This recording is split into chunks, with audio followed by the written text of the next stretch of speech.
તમામ નાગરિકોને વિનંતી છે કે કોઈ બી પ્રકારની પેટ્રોલ ડીઝલને લઈને સોશિયલ મીડિયા હોય કે વોટ્સએપના માધ્યમથી કે કોઈ બી ઓફિશિયલ જાણકારી વગર કોઈ બી પ્રકારની આ અફવાઓમાં આવીને ભાગદોડ કરવાની કોઈ બી પ્રકારની જરૂરિયાત નથી.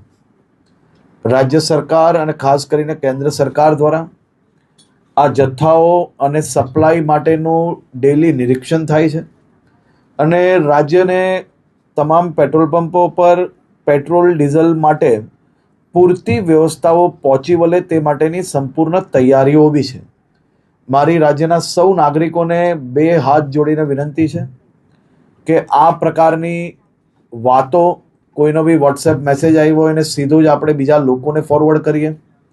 કોઈ બી પ્રકારની જાણકારી વગર સંપૂર્ણ માહિતી વગર પોસ્ટ મૂકીને આપણે આપણી જોડે જોડે હજારો લોકોને કારણ વગરના એમનો સમય વેડફીએ અને સાથે સાથે કોઈ બી પ્રકારે શહેરમાં કે રાજ્યમાં આ પ્રકારની ખોટી માહિતીઓ ફેલાવનાર લોકો પર બી આવનારા દિવસોમાં કડક પગલાં ભરવામાં આવશે. ખાસ કરીને વિનંતી છે કે કોઈ ચિંતા કરવાની આવશ્યકતા નથી. પેટ્રોલ ડીઝલ સંપૂર્ણપણે બધા જ પેટ્રોલ પંપ પર મળી રહે તે માટેની વ્યવસ્થાઓને ખાસ કરીને મુખ્યમંત્રી શ્રી બી દર 2 દિવસે એનો રિવ્યૂ લઈ રહ્યા છે અને ભારત સરકારમાંથી બી તમામ મંત્રાલયો આ બધા જ વિષયોમાં રેગ્યુલર રિવ્યૂ એમનું લઈ રહ્યા છે. આભાર.